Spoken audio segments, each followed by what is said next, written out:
ಇನ್ನು ಪವಿತ್ರ ಗೌಡ ಅವರ ಸ್ನೇಹಿತೆ ಸಮತಾ ಅವರು ಕೂಡ ಮಾತನಾಡಿದರೆ ಪಬ್ಲಿಕ್ ಟಿವಿ ಜೊತೆಗೆ ಏನು ಹೇಳಿದ್ದಾರೆ ಅವರು ಏನು ಮಾತನಾಡಿದ್ದಾರೆ ಅನ್ನೋದನ್ನ ನಿಮ್ಮ ಮುಂದೆ ಇಡ್ತೀವಿ.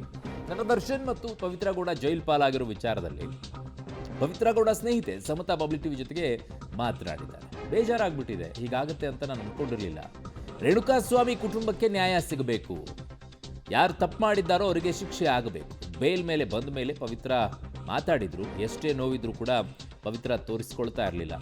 ಯಾರು ಏನೇ ಮಾಡಿದ್ರು ಕೂಡ ದೇವರು ಇದ್ದಾನೆ ಅಂತಿದ್ರು.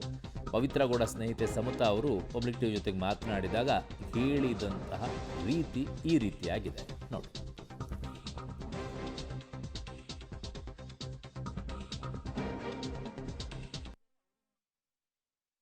ಅದೇ ಪವಿತ್ರ ಅವರು ಮತ್ತೆ ಅವ್ರು ಸೇರಿ ದರ್ಶನ್ ಅವ್ರು ಸೇರಿ 7 ಜನಕ್ಕೆ ಈಗ ಮತ್ತೆ ಬೇಲ್ ರದ್ದಾಗಿರ್ತಕ್ಕಂಥದ್ದು, ಮತ್ತೆ ಜೈಲ್ ಪಾಲಾಗುವಂತ ಸ್ಥಿತಿ ಬಂದಿದೆ. ಈ ಬಗ್ಗೆ ಏನ್ ಹೇಳ್ತೀರಿ ಮೇಡಮ್? ಬೇಜಾರಾಗಿದೆ, ನೋವಾಗಿದೆ. ಇನ್ನೇನ್ ಹೇಳೋಣ ಸರ್, ಹೀಗಾಗತ್ತೆ ಅನ್ಕೊಂಡಿರ್ಲಿಲ್ಲ, ಆಗಿದೆ. ನೋಡೋಣ, ವಿ ಸ್ಟಿಲ್ ಹ್ಯಾವ್ ಆಪ್ಷನ್ಸ್ ಅನ್ಕೊಂಡಿದೀವಿ.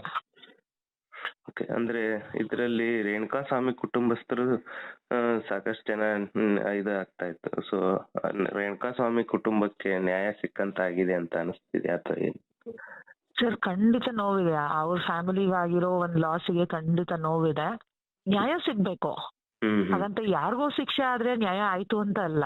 ಯಾರ್ ತಪ್ಪು ಮಾಡಿದಾರೆ ಅವ್ರಿಗೆ ಮಾತ್ರ ಶಿಕ್ಷೆ ಆದ್ರೆ ಮಾತ್ರ ನ್ಯಾಯ ಸಿಕ್ಕಂಗೆ. ಎಲ್ಲರಿಗೂನು ಇರೋರು ಕಣ್ಣಿಗೆ ಕಾಣಿಸಿದ್ದೆಲ್ಲ ಸತ್ಯ ಅಲ್ಲ ಅಲ್ವಾ? ಹಂಗಿರೋವಾಗ ಎಲ್ಲರಿಗೂ ಶಿಕ್ಷೆ ಆಗ್ಬಿಟ್ರೆ ನ್ಯಾಯ ಆದಂಗ? ಆಗ ಬೇರೆಯವ್ರಿಗೆ, ಆ ಒಂದು ಫ್ಯಾಮಿಲಿಯಿಂದ ಇನ್ಯಾರಿಗೂ ಅನ್ಯಾಯ ಆದಂಗೆ ಅಲ್ವ ಅದು?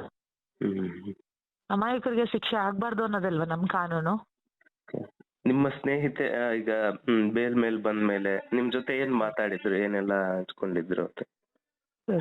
ಸಾಕಷ್ಟು ಮಾತಾಡಿದ್ರು, ಅದು ಇದು ಅಂತಲ್ಲ. She was in pain. ಮತ್ತೆ ತುಂಬಾ ಸ್ಟ್ರಾಂಗ್ ಆಗಿ ಎದ್ದು ನಿಂತ್ರು. ಅಷ್ಟ್ರಲ್ಲಿ ಇದಾಯ್ತು.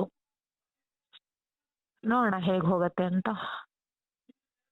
ಈಗ ಮತ್ತೆ ಜೈಲ್ ಸೇರ್ಬೇಕಾದಂತ ಇದಕ್ಕೆ ಏನ್ ಹೇಳ್ತೀರಾ ಮೇಡಮ್? ಸರ್, ನಮಗೆ ತುಂಬಾ ನೋವಿದೆ. ಆಕೆದು ಮನಸ್ಥಿತಿ ಹೆಂಗಿರುತ್ತೆ ನೀವೇ ಯೋಚನೆ ಮಾಡ್ಬೋದು. ಮತ್ತೆ ಗೆಳತಿ ಮೀಟ್ ಮಾಡಕ್ ಹೋಗ್ತೀರಾ ನೀವು? ಖಂಡಿತ ಹೋಗ್ತೀನಿ ಸರ್. ಏನೆಲ್ಲ ಶೇರ್ ಮಾಡ್ಕೊಂಡಿದ್ರು ನಿಮ್ ಜೊತೆಗೆ? ಏನ್ ಹೇಳಿದ್ರು? ಸರ್, ಏನ್ ಹೇಳಿದ್ರು, ಏನ್ ಶೇರ್ ಮಾಡ್ಕೊಂಡಿದ್ರು ಅಂದ್ರೆ ಅದೇ ಹೇಳದ್ನಲ್ಲ, ಸಾಕಷ್ಟು ಟೈಮ್ ಇತ್ತು, ಸಾಕಷ್ಟು ಶೇರ್ ಮಾಡ್ಕೊಂಡಿದ್ರು. ಬಟ್ ಅವ್ರ ಒಂದು ಮೈಂಡ್ ಸೆಟ್ ನನ್ ತುಂಬಾ ಮೆಚ್ಕೊಳ್ಳೋದು ಏನಂದ್ರೆ, ಈಗ ಎಷ್ಟೇ ನೋವಿದ್ರು ಹೊರಗಡೆ ತೋರ್ಸ್ಕೊಳ್ಳಲ್ಲ, ಹೊರಗಡೆ ನಗ್ತಾ ಇರ್ತಾರೆ.